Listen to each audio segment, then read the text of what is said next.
कला और संस्कृति इस देश का हिस्सा है।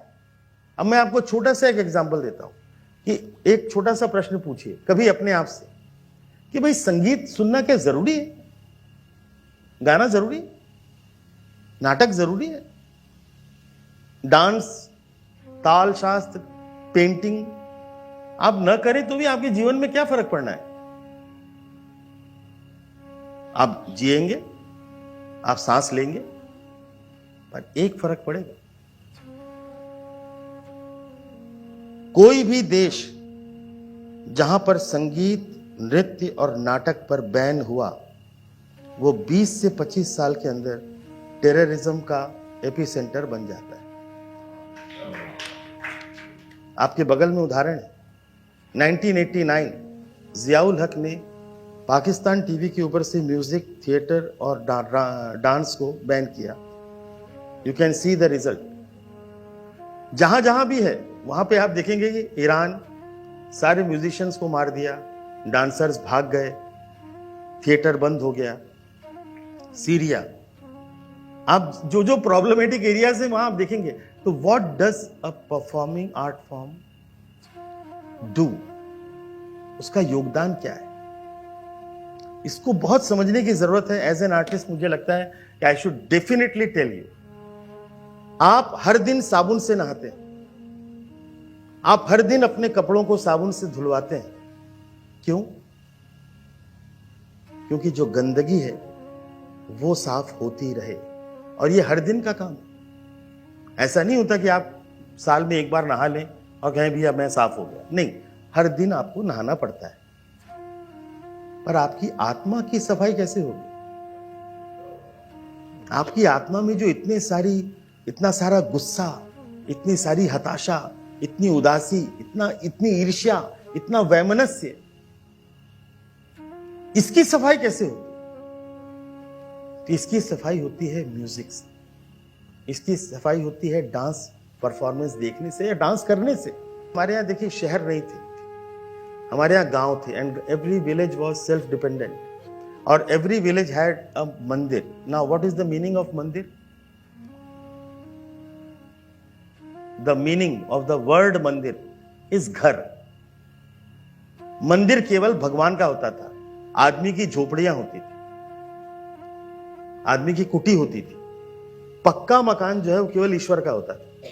पर वहां पर आज से 1000 साल पहले तक भी कोई कर्मकांड नहीं होता था। भारत के मंदिरों में,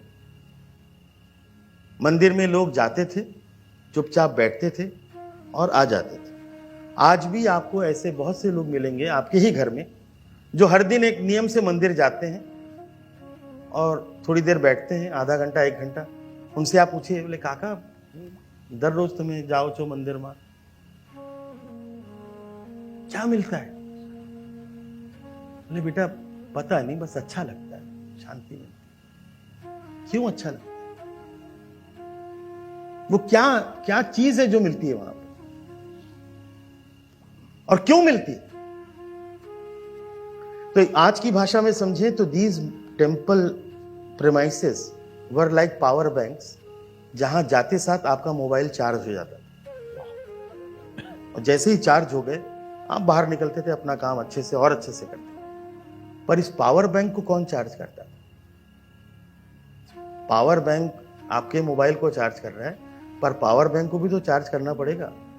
तो इसके लिए हर मंदिर में संगीत, नृत्य, नाटक और कथा होती थी, ताकि वो मोबाइल, ताकि वो जो प्रेमाइसेस है वो हमेशा चार्ज होता रहे।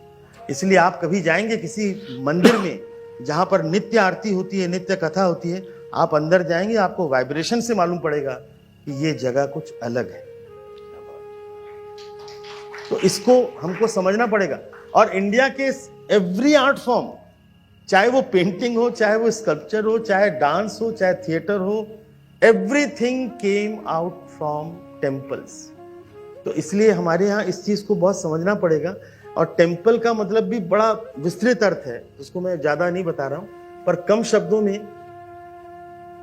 अपने आसपास हमेशा संगीत सुनते रहिए। और मैं अभी थोड़ा बहुत जो घूमता हूं महाराष्ट्र में,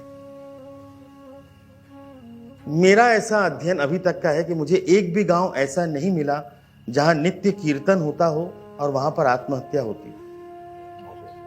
जिन गांवों में कीर्तन बंद हो गया, जिन गांवों में नृत्य और नाटक और कथाएं बंद हो गई, उन गांवों में आत्महत्या का परसेंटेज एकदम से बढ़ जाता। क्या बात। आप कभी बहुत थके हुए हो, एक अच्छा सा म्यूजिक लगा लीजिए, आप थोड़ी देर के लिए सब कुछ भूल जाए।